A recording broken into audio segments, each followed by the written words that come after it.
എമ്പുരാൻ വിവാദത്തിൽ പ്രതികരിച്ച് രംഗത്തെത്തിയിരിക്കുകയാണ് KPCC അധ്യക്ഷൻ കെ സുധാകരൻ. സിനിമയിലെ കലാപകാരികൾ തങ്ങളാണെന്ന് സ്വയം തിരിച്ചറിയാൻ സംഘപരിവാറിന് സാധിച്ചുവെന്നും ആ ബോധ്യത്തിലാണ് അവർ സിനിമയ്ക്കെതിരെ രംഗത്തെത്തിയതെന്നും സുധാകരൻ പറഞ്ഞിട്ടുണ്ട്. ഒരു സിനിമ രാഷ്ട്രീയം സംവദിക്കുമ്പോൾ അതിനെതിരെ അസഹിഷ്ണുത പുലർത്തുന്നത് BJPയെയും CPMനെയും പോലെയുള്ള ഏകാധിപത്യ പാർട്ടികളുടെ സ്ഥിരം സമീപനമാണ്.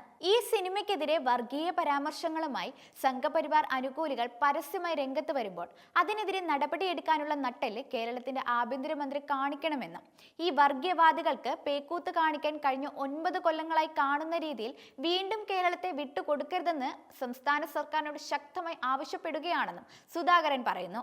എമ്പുരാൻ എന്ന സിനിമയെ പറ്റി നടക്കുന്ന വിവാദങ്ങൾ ശ്രദ്ധയിൽപ്പെട്ടു. സിനിമയിൽ ചിത്രീകരിച്ചിരിക്കുന്ന കലാപരംഗങ്ങൾ ഗുജറാത്ത് കലാപകാലത്ത് സംഘപരിവാർ നടത്തിയ കലാപമാണെന്ന സ്വയം ബോധ്യത്തിന്റെ അടിസ്ഥാനത്തിലാണ് BJP അനുകൂലികൾ ഈ സിനിമയ്ക്കെതിരെ രംഗത്ത് വന്നതെന്നാണ് മനസ്സിലാക്കുന്നത്. സിനിമയിലെ കലാപകാരികൾ BJP ആണെന്ന് സ്വയം തിരിച്ചറിയാൻ സംഘപരിവാറിന് സാധിച്ചത് വലിയ കാര്യം തന്നെയാണ്. ഇന്ത്യ ചരിത്രത്തിലെ കറുത്ത അധ്യായങ്ങൾ സിനിമ എന്ന മാധ്യമത്തിലൂടെ അടയാളപ്പെടുത്താൻ ശ്രമിച്ച അണിയറ പ്രവർത്തകർക്ക് അഭിവാദ്യങ്ങൾ.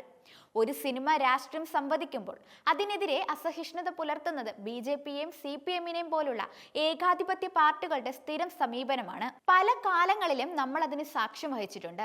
മുസ്ലിം സമുദായത്തെ സംശയത്തിന്റെ നിഴലിൽ നിർത്തിക്കൊണ്ട് മുൻ മുഖ്യമന്ത്രി VS അച്യുതാനന്ദൻ നടത്തിയ വസ്തുതാവിരുദ്ധമായ പരാമർശങ്ങളൊക്കെ ഉത്തരേന്ത്യയിലെ സംഘപരിവാർ ആഘോഷിക്കുന്നതും അതിന്റെ ചുവട് പിടിച്ച് കേരളത്തിനെതിരെ വിദ്വേഷം പടർത്തിക്കൊണ്ട് നിരവധി സിനിമകൾ പടച്ചുവിടുന്നതും നാം കണ്ടിട്ടുണ്ട്. അന്നൊക്കെ ആവിഷ്കാര സ്വാതന്ത്ര്യത്തിന്റെ തലവന്മാരായവർ ഇന്ന് എന്തിനാണ് ഒരു സിനിമയെ ഭയപ്പെടുന്നത്? സംഘപരിവാർ സംഘടനയായ ബജ്രംഗ് ദളിന്റെ ഗുജറാത്തിലെ നേതാവായിരുന്ന ബാബു ബജ്രംഗി ഗുജറാത്ത് കലാപത്തിലെ ഏറ്റവും രക്തരൂക്ഷിതമായ കൂട്ടക്കൊലയായി കരുതപ്പെടുന്ന നരോദയ പാട്യ കൂട്ടക്കൊലയിലെ പ്രധാന പ്രതിയായിരുന്നു. ജീവപര്യന്തം കഠിന തടവ് ശിക്ഷ അനുഭവിച്ചു വരികയായിരുന്ന ഇയാൾ ഇപ്പോൾ പരോളിലാണ്. ഇപ്പോൾ മാത്രമല്ല, 2014 മോദി സർക്കാർ വന്നതിന് ശേഷം ഭൂരിപക്ഷ സമയം ഇയാൾ പരോളിലായിരുന്നു.